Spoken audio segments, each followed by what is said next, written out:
and sound. And on a secondary note, they just celebrated their 19th anniversary. So Roxy is definitely the main news of the day.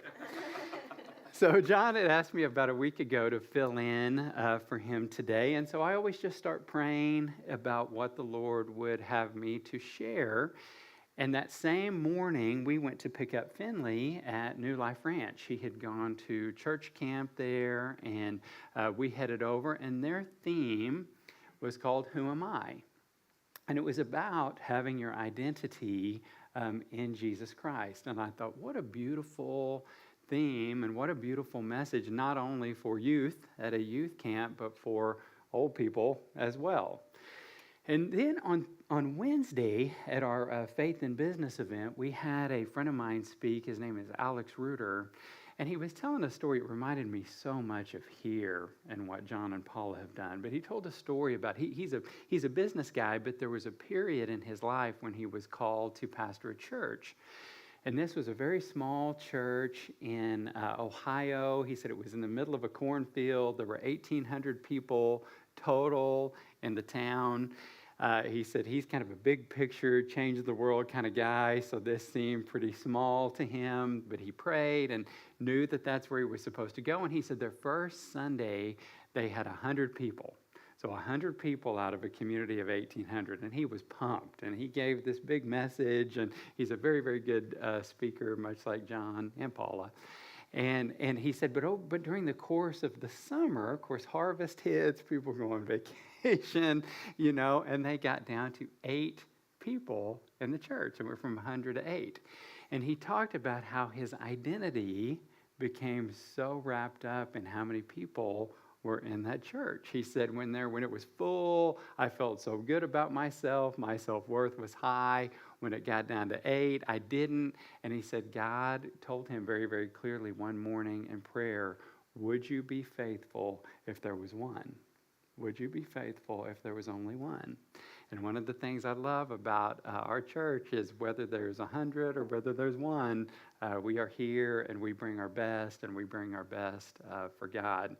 So I love the concept of our identity, and I want to take you back to August of 2007. So I had asked Angela, she okayed the idea of us putting an investor group together and buying a small community bank in Nowata, Oklahoma. And immediately, so I resigned my job, my former job, and began raising capital and going through the regulatory process to buy this bank. It was terrifying. If we weren't able to raise the capital, we weren't able to buy the bank. I had already quit my job. Chances of anybody else hiring me were pretty low because they knew I would just leave to go start another bank at the first chance. And so I remember the first phone call that I made to the first investor. It was like, I couldn't even make myself pick up the phone. Like I was just like, and yes, that we did have phones like that a long time ago for you youngsters. So we are in the middle of the capital raise, and people, primarily competitors of mine, just began to trash me. I mean, in every way you can imagine. No way is he going to be successful. He's not a real banker. He's a marketer and a business developer. He's not a credit guy. He's not an operations guy. He's too young.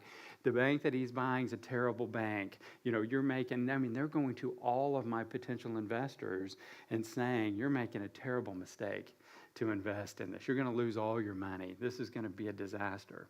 Multiple investors backed out. It's a tally. I know the number that we've got to get to, and it's going down by the day. And my identity became based upon what other people said about me. I began to believe what those people said. Now, thank goodness, obviously, the Lord blessed us immensely. We were able to raise the capital, and we are still alive and going and in business today. But it's so easy for us to let others determine our identity. It's so easy. And I know I'm not alone in this issue. I want you to listen to this devotional. Beware of seeing yourself through other people's eyes.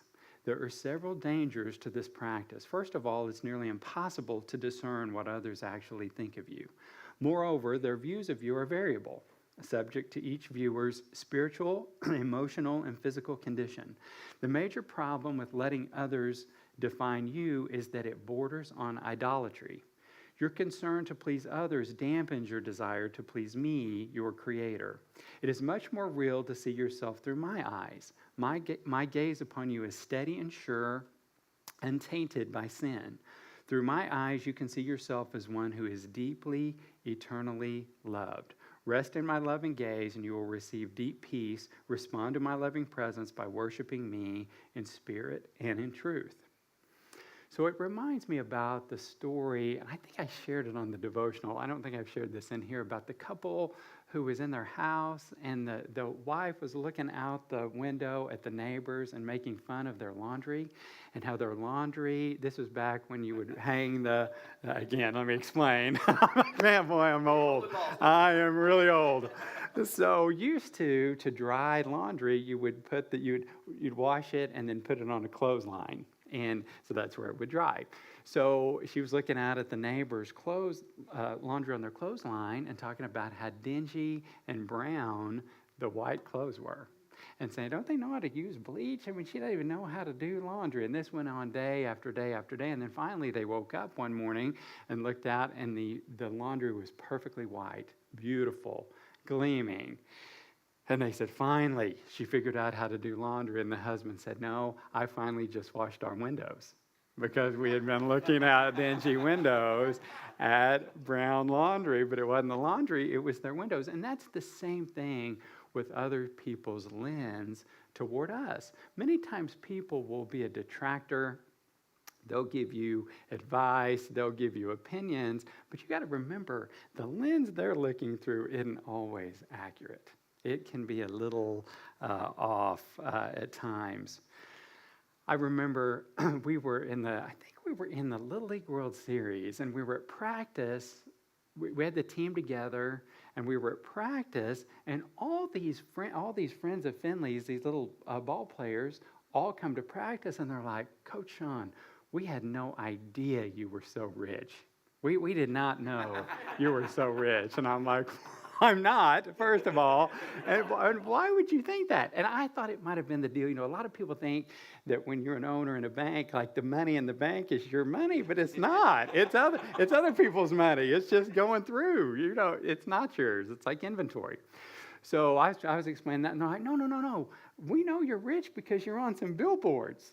They had seen some billboards in Tulsa that I had put up, our own marketing, and I was on like this OSU campaign they were doing at the time. So they're like, everywhere we look, we see your picture on the billboards. Man, you are so rich.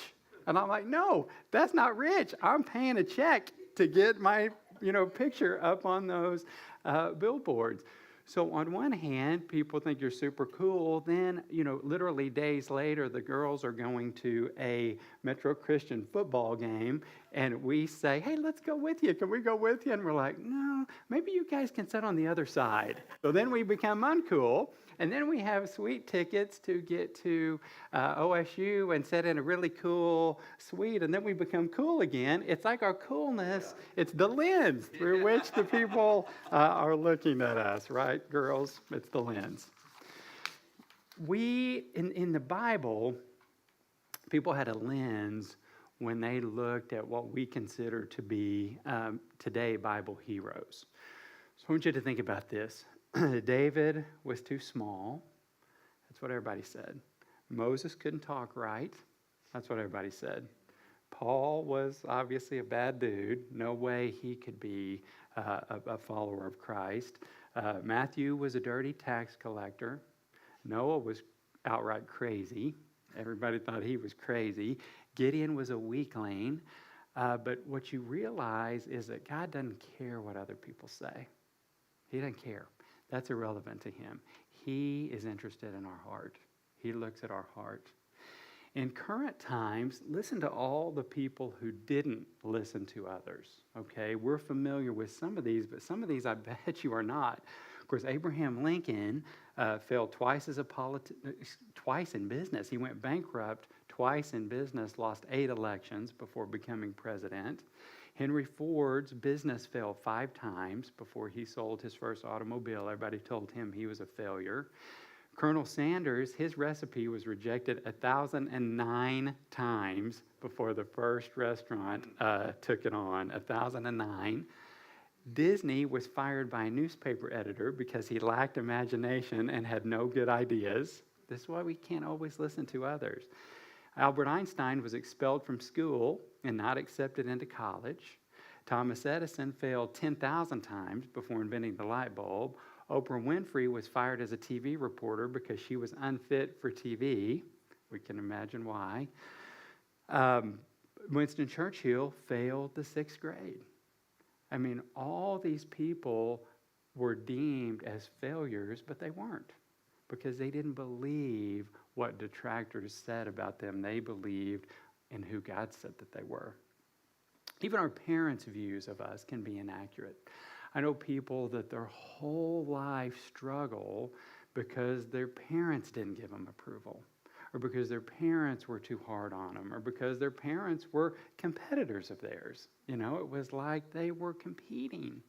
And it's because, as I look back, our parents are maybe in their 20s and 30s. Well, look at where we were in our 20s and 30s. We didn't have it figured out. We're all trying to figure life out as well. You think your parents know everything. They don't know everything. They're still trying to figure out and probably going through challenges of their own. Jesus was even the subject of intense criticism.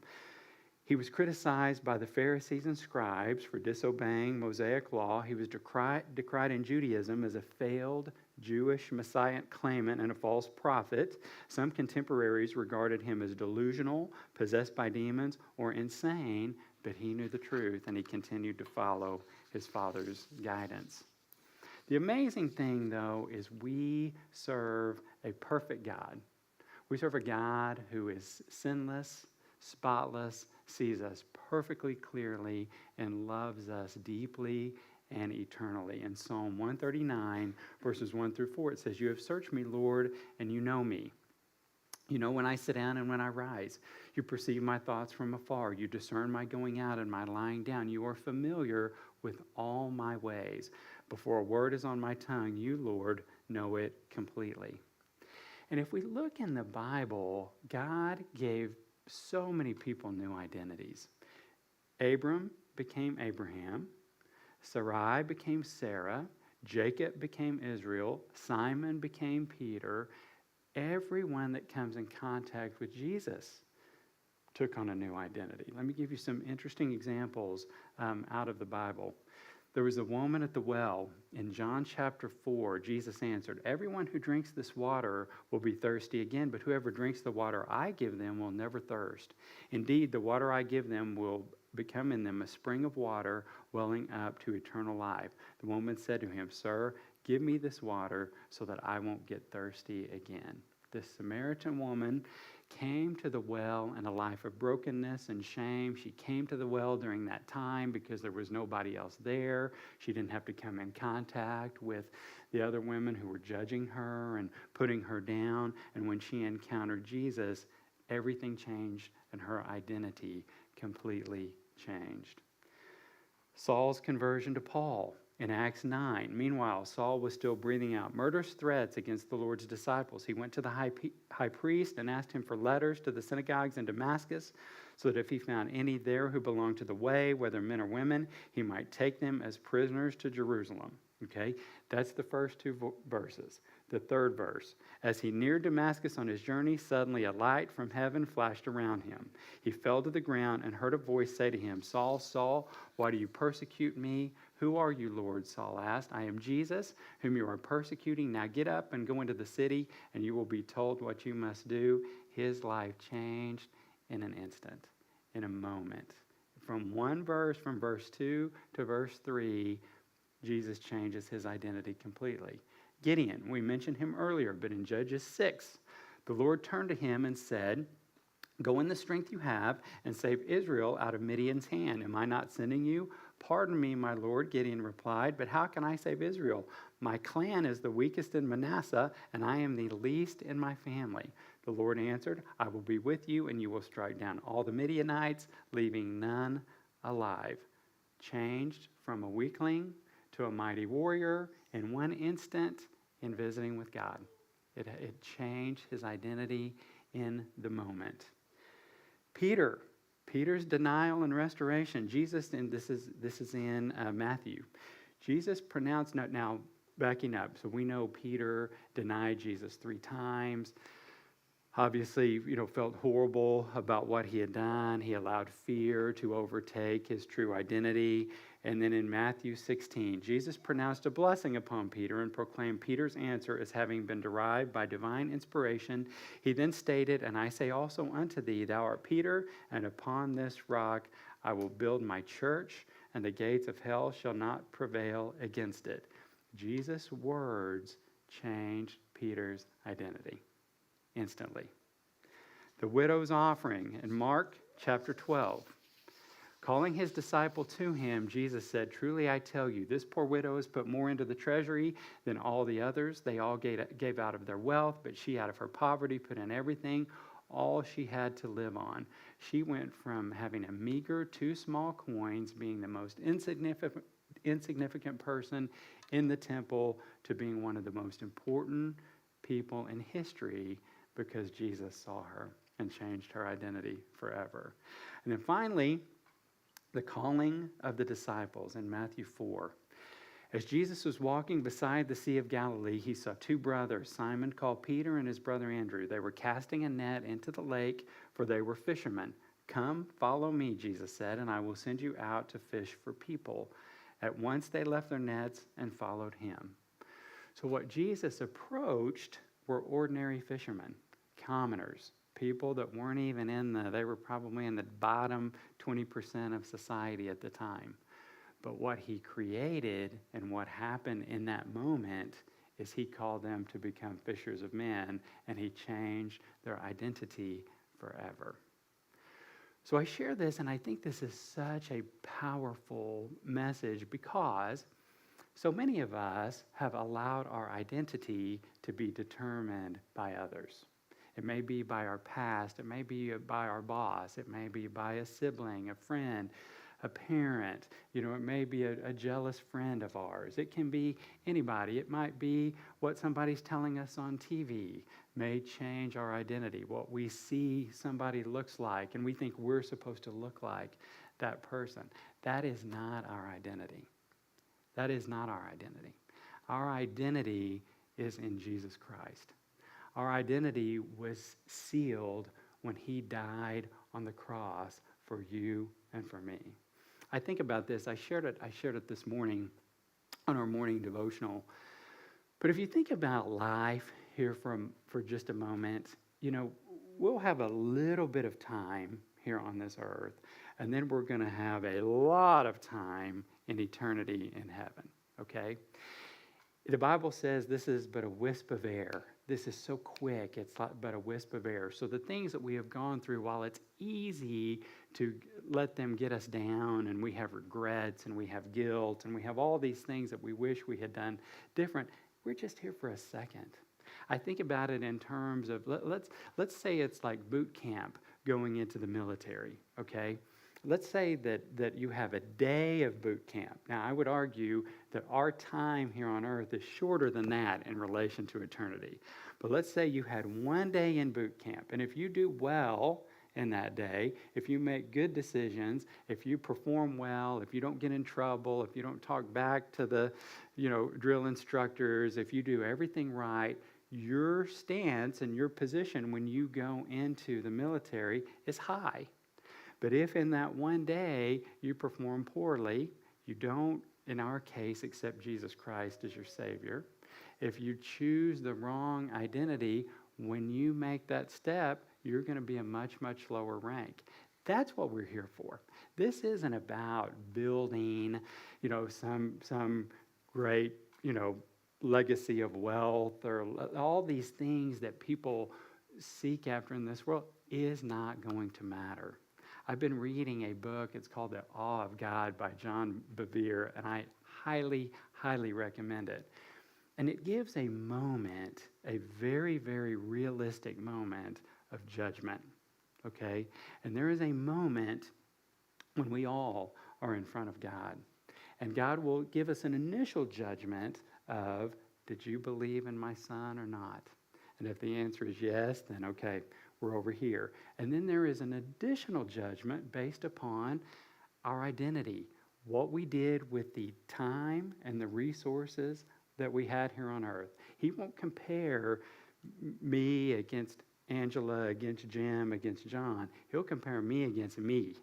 He knows what the opportunities that he has given me, the influence that he has given me. It's what we do with what we have been given. But the only way we can do that is to have our identity in him, not to get caught up in an identity. So no matter where you've been, no matter what you've done, Jesus wants us to have a new identity today. Not based upon what others think or say, but based upon the truth. Our identity in Jesus Christ has the power to fully transform us. Through encountering him, we can move from brokenness to wholeness. We can move from fear to courage. We can move from insignificance to significance. All because of him. All because he has the power. May we continually seek our identity in him, knowing that we are forgiven, chosen, and beloved children of God. So thank you so much for your time this morning. Now we'll move into a time of prayer, and I'm going to have Brother John come up and finish this out. Thank you.